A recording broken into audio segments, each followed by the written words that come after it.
മുഖ്യമന്ത്രി V D Satheesan കുറച്ച് നേരം മുമ്പ് വാർത്താ സമ്മേളനം നടത്തി അദ്ദേഹം പറഞ്ഞൊരു പ്രധാനപ്പെട്ട കാര്യത്തിലേക്കാണ് നമ്മൾ ശ്രദ്ധ കൊടുക്കുന്നത്.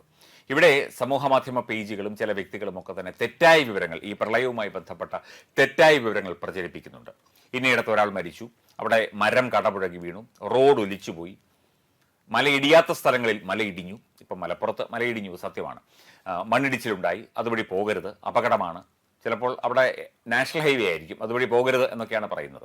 അതുപോലെ തന്നെ മുങ്ങി മരിച്ചു, അബോധാവസ്ഥയിലായി, രക്ഷാപ്രവർത്തകർക്ക് അവിടെ എത്തിച്ചേരാൻ സാധിക്കുന്നില്ല തുടങ്ങിയ കാര്യങ്ങളൊക്കെ തന്നെ ഇങ്ങനെ പ്രചരിച്ചുകൊണ്ടിരിക്കുകയാണ്.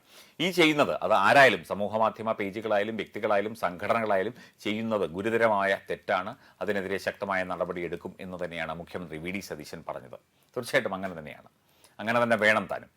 ആളുകളെ ഭയപ്പെടുത്തുകയാണ്, ഞെട്ടിക്കുകയാണ്, പലതും പറഞ്ഞ്. നമ്മൾ ചിലപ്പോൾ നമ്മുടെ വീടിനടുത്തുള്ള ഒരു സ്ഥലമായിരിക്കും ഈ പറയുന്നത്, അല്ലെങ്കിൽ ഏതെങ്കിലും ഒരു സ്ഥലപ്പേര്, ആ സ്ഥലത്തുള്ള, ആ പ്രദേശത്തുള്ള, വിദേശത്തുള്ള ഒരു വ്യക്തി, ചിലപ്പോൾ ആ വ്യക്തിയിൽ ആരെങ്കിലും അതിനടുത്ത് കാണുമായിരിക്കും. അവർ അവിടെ ഇരുന്ന് എന്ത് ചെയ്യാനാണ്? വിളിച്ചിട്ട് ഫോൺ കിട്ടുന്നില്ലായിരിക്കും. അത് ചിലപ്പോൾ സംഭവിക്കും. കാരണം വൈദ്യുതി പലയിടത്തും മുടങ്ങിക്കിടക്കുന്നത് കൊണ്ട്, പലയിടത്തും ഈ വെള്ളപ്പൊക്കം കാരണം അത് അപകടമുണ്ടാകാതിരിക്കാൻ ഓഫ് ചെയ്തിട്ടത് കൊണ്ട് ചിലപ്പോൾ മൊബൈലിന് ചാർജ് കാണില്ല.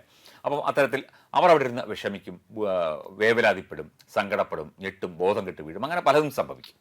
അപ്പം തെറ്റായ വാർത്തകൾ ഇതുമായി ബന്ധപ്പെട്ട് റീച്ച് കിട്ടാൻ വേണ്ടി, അല്ലെങ്കിൽ കൂടുതൽ ആളിത് കാണും, ഇന്നയാൾ മരിച്ചു, അല്ലെങ്കിൽ ഇന്ന സ്ഥലത്ത് ഇന്ന സംഭവം ഉണ്ടായി, ഉരുൾപൊട്ടി എന്നൊക്കെ പറഞ്ഞ് വാർത്തകൾ കൊടുക്കുമ്പോൾ അതിന് റീച്ച് കിട്ടുമായിരിക്കും, കുറേ ആളുകൾ കാണുമായിരിക്കും. പക്ഷേ റീച്ച് കിട്ടാൻ വേണ്ടി ഇത്തരം തെറ്റായ കാര്യങ്ങൾ പ്രചരിപ്പിക്കരുത് എന്ന ശക്തമായ മുന്നറിയിപ്പാണ് മുഖ്യമന്ത്രി വി ഡി സതീശൻ നൽകിയത്. തീർച്ചയായിട്ടും നമ്മൾ മാധ്യമങ്ങളും ഒക്കെ തന്നെ പാലിക്കേണ്ട ഒരു വിഷയമാണ്. കൃത്യമായി സോഴ്സിൽ നിന്ന് വാർത്തകൾ അറിഞ്ഞ ശേഷം മാത്രം വാർത്തകൾ റിപ്പോർട്ട് ചെയ്യുന്ന രീതിയിലേക്ക് മാധ്യമങ്ങൾ ഒട്ടുമിക്ക മാധ്യമങ്ങളും അങ്ങനെ തന്നെയാണ് ചെയ്യുന്നത്. ആ രീതിയിലേക്ക് മാറുക. കാരണം ഇത്തരം സമൂഹ മാധ്യമ പോസ്റ്റുകളും കണ്ട് ആരെങ്കിലും എന്തെങ്കിലും ഒരു വീഡിയോ അയച്ചു കൊടുത്തു കഴിഞ്ഞാൽ അത് അപകടമാണ്, ഞെട്ടിക്കുന്ന വാർത്തയാണ് എന്ന് പറഞ്ഞ് എടുത്തു വെച്ച് കൊടുക്കാതിരിക്കാൻ എല്ലാവരും ശ്രദ്ധിക്കേണ്ടതാണ് എന്ന കാര്യത്തിലേക്കാണ് മുഖ്യമന്ത്രി ഇന്ന് പ്രധാനമായി സംസാരിച്ചത്. മാത്രമല്ല, അടിയന്തര യോഗം ചേർന്നിട്ടുണ്ട്. ഈ ഒരു വിഷയത്തിൽ പ്രളയ ബാധിത പ്രദേശത്ത് രക്ഷാപ്രവർത്തനം, അതുപോലെ തന്നെ അവിടെയുള്ള ആളുകളെ ഒഴിപ്പിക്കുന്നത് സംബന്ധിച്ചുള്ള കാര്യങ്ങളിലൊക്കെ തന്നെ വിശദമായി ചർച്ച നടത്തിയിട്ടുണ്ട്. അതിനുവേണ്ട നടപടിക്രമങ്ങൾ ഉടൻ തന്നെ അടിയന്തരമായി യുദ്ധ സാഹചര്യത്തിൽ തന്നെ നടപ്പിലാക്കിയിട്ടുണ്ട് എന്നുള്ള കാര്യവും മുഖ്യമന്ത്രി ചൂണ്ടിക്കാട്ടി. ഇത് തെറ്റായ വാർത്തകൾ പ്രചരിപ്പിക്കുന്നവർക്കെതിരെ കർശന നിയമ നടപടി ഉണ്ടാകേണ്ടത് തന്നെയാണ്. അതുണ്ടാകും എന്ന ഉറപ്പ് കൂടിയാണ് വി ഡി സതീശൻ നൽകിയത്.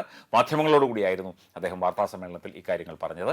തെറ്റായ വിവരങ്ങൾ, ഞെട്ടിപ്പിക്കുന്ന വിവരങ്ങൾ എന്നൊക്കെ പറഞ്ഞ് പ്രചരിപ്പിക്കുന്നത്, അത് നിങ്ങൾ ചെയ്യുന്നത് സാമൂഹ്യ ദ്രോഹം തന്നെയാണ്, ഇത്തരത്തിലുള്ള പേജുകളായാലും വ്യക്തികളായാലും ഒക്കെ.